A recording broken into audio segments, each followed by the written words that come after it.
दो दोस्त थे, संजय और सनी। दोनों ही इंजीनियरिंग कंप्लीट करते हैं। संजय का एक ही गोल था कि उसे किसी कंपनी में सबसे बड़ा पोस्ट चाहिए ताकि उसे मंथली अच्छा खासा सैलरी मिले। संजय बहुत ही शार्प माइंडेड था, इसलिए उसे 1 लाख पर मंथ का जॉब मिल भी जाती है। लेकिन वो और ज़्यादा पैसे कमाने के लिए एक तरकीब लगाता है, switch and ask for more. यानी थोड़े साल काम करके कंपनी चेंज करते रहो और नई कंपनी को पुरानी कंपनी की सैलरी स्लिप दिखा के हाइक मांगो और तुम्हारी लाइफ सेट है। उसे ऐसा लगता था। कॉलेज छोड़ने के 10 साल बाद संजय एक बड़ी सिटी में जॉब करता है जहाँ उसे 5 लाख पर मंथ मिलते हैं, पर वो खुश नहीं है। फ्री टाइम नहीं है, टेंशन से उसके बाल सफ़ेद हो गए हैं, हेल्थ को कॉम्प्रोमाइज़ कर दिया है। फिर कुछ दिनों बाद एक दिन संजय सोचता है कि यार सनी क्या कर रहा होगा। वो तो हमेशा कहता था कि उसे जॉब करना पसंद नहीं है, फिर तो उसकी हालत मुझसे भी ख़राब हो गई। फिर संजय सनी को कॉल करता है और पूछता है कि भाई पहचाना मुझे, मैं संजय बोल रहा हूँ, कितने साल हो गए हमने बात नहीं की, वैसे क्या हाल है तेरा। सनी कहता है बढ़िया भाई, मैं ठीक हूँ, तू सुना क्या चल रहा है, कहाँ है तू आजकल। बस यार कहाँ हूँगा, इधर उधर धक्के खा रहा हूँ। और थोड़ी प्राउड फील करते हुए कहता है हाँ अभी लगा है 5 लाख का पैकेज, अभी कंपनी चेंज करूँगा, नेक्स्ट कंपनी से और ज़्यादा मांग रहा हूँ, तू सुना क्या चल रहा है।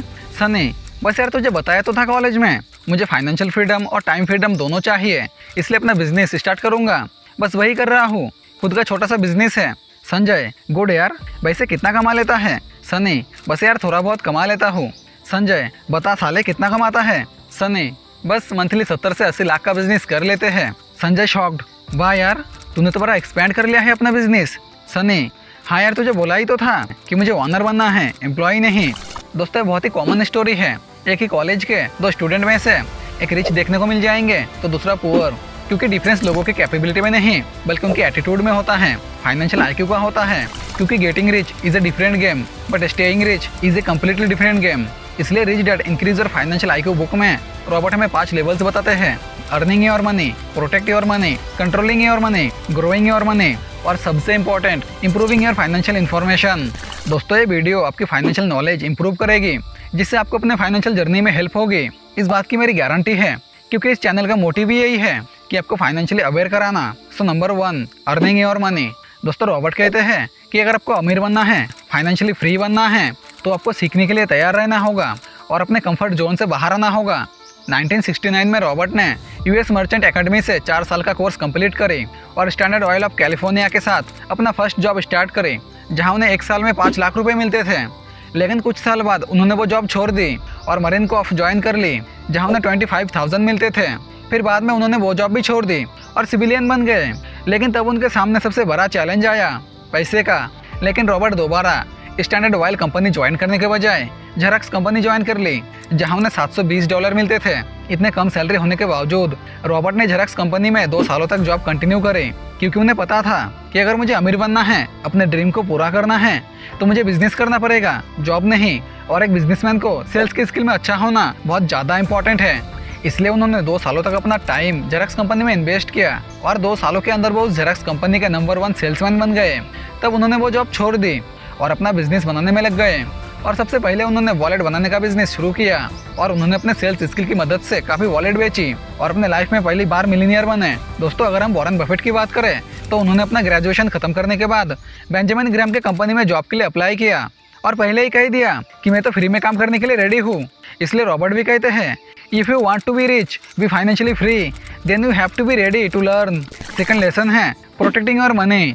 दोस्तों अगर आप अपने एरिया में देखोगे तो आपको पता चलेगा कि लोग अमीर तो बहुत है, लेकिन बहुत कम लोग ही फाइनेंशियली फ्री है। बहुत सारे मिडिल क्लास लोग अच्छा खासा सैलरी कमा लेते हैं, जैसे डॉक्टर्स, लॉयर्स और इंजीनियर बन के, लेकिन बचा नहीं पाते हैं। दोस्तों इसका रीज़न ये है कि लोग इस प्रोटेक्टिंग और मनी के गेम में फेल हो जाते हैं, क्योंकि जब उनके पास पैसे आते हैं तब उनको लूटने वाले या हड़पने वाले आ ही जाते हैं, जैसे बैंकर्स, ब्रोकर्स, इन्फ्लेशन और टैक्स।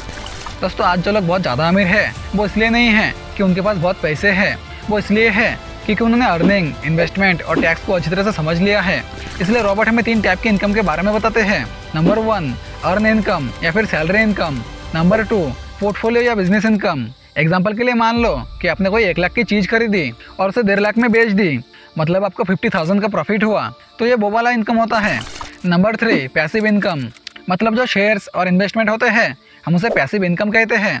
तो गवर्नमेंट इन तीनों को टैक्स करने के लिए 3 तरह की टैक्स रखी है। अर्न इनकम के लिए इनकम टैक्स, पोर्टफोलियो इनकम के लिए कॉर्पोरेट टैक्स और पैसिव इनकम के लिए कैपिटल गेन टैक्स। अब दोस्तों अगर आप कोई जॉब करते हैं और आपकी सैलरी ज़्यादा है तो आपको टैक्स पे करना पड़ेगा ही। इसलिए रिच लोग सैलरी नहीं लेते, उसके बदले वो कंपनीज के शेयर्स लेते हैं, क्योंकि दोस्तों जब आप शेयर सेल करते हो तब आपको कैपिटल गेन टैक्स पे करना पड़ता है।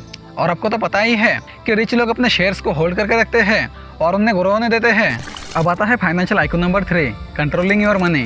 दोस्तों जितने भी अमीर लोग हैं उन्हें पता है कि सिर्फ छोटे मोटे पैसे बचाकर वो सिर्फ सर्वाइव कर सकते हैं, वेल्थ नहीं बना सकते। इसलिए हमें पैसे को ग्रो करना सीखना होगा, पैसे से पैसे कमाना सीखना होगा। इसलिए आपको सबसे पहले अपने इनकम का कम से कम 30% अलग रखना है सेविंग और इन्वेस्टमेंट के लिए, और बाकी के 70% से आपको खर्चे चलाने हैं।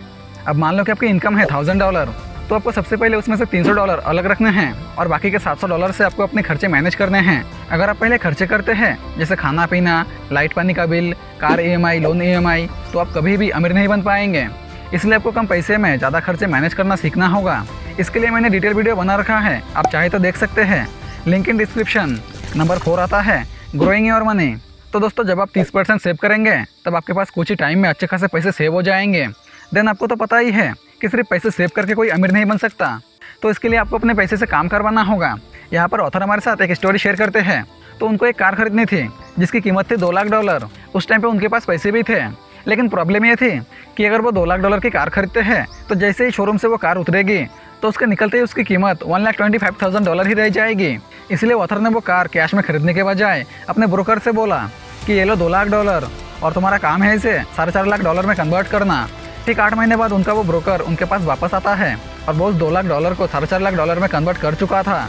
तो ऑथर ने उसको $50,000 ब्रोकरेज फी दे दी, $2 लाख की नई कार खरीदी और बाकी के $2 लाख को गोल्ड में कन्वर्ट करके अपने पास रख ली।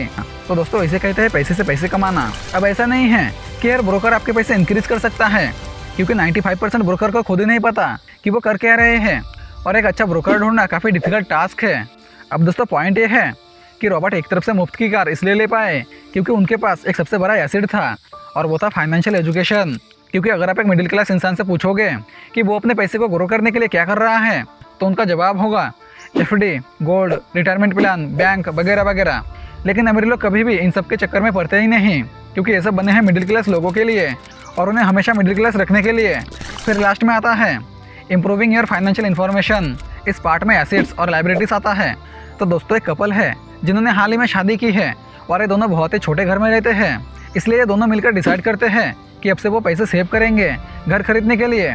फिर कुछ साल पैसे जमा करके ये कपल अपना ड्रीम हाउस खरीद लेते हैं। फिर कुछ ही महीने बाद उन्हें कार की ज़रूरत होती है, इसलिए वो एक कार भी लोन पे ले लेते हैं। और एक कपल सोचते हैं कि उनके पास रहने के लिए अब एक घर है, घूमने फिरने के लिए कार है, तो उनकी लाइफ सेट है। लेकिन कुछ ही टाइम बाद उनके इनकम से उनके खर्चे ज़्यादा हो जाते हैं, और जैसे इनका पहला बच्चा होता है तो उनके खर्चे और ज़्यादा बढ़ जाते हैं, जिसके लिए वो काफ़ी बार क्रेडिट कार्ड यूज़ करते हैं।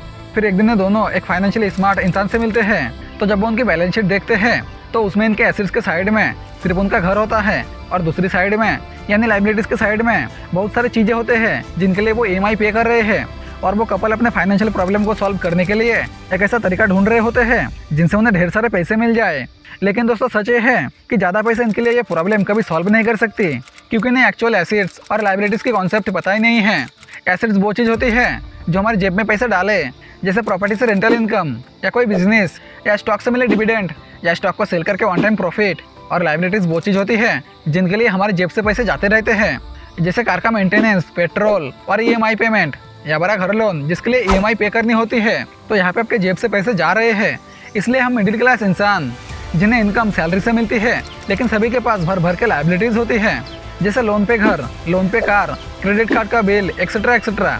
और इसलिए एसेट्स का कॉलम घर के अलावा खाली होती है, जिसके चलते एक मिडिल क्लास इंसान लाइफ टाइम काम करते रहता है। लेकिन एक रिच इंसान सबसे पहले अपने एसेट्स को भरने की पूरी कोशिश करता है, और काफ़ी जल्दी उनके इतने सारे एसेट्स हो जाते हैं जो मिडिल क्लास लोग कभी सोच भी नहीं सकते, जैसे stocks, multi properties, business, royalty income, dividend etcetera etcetera.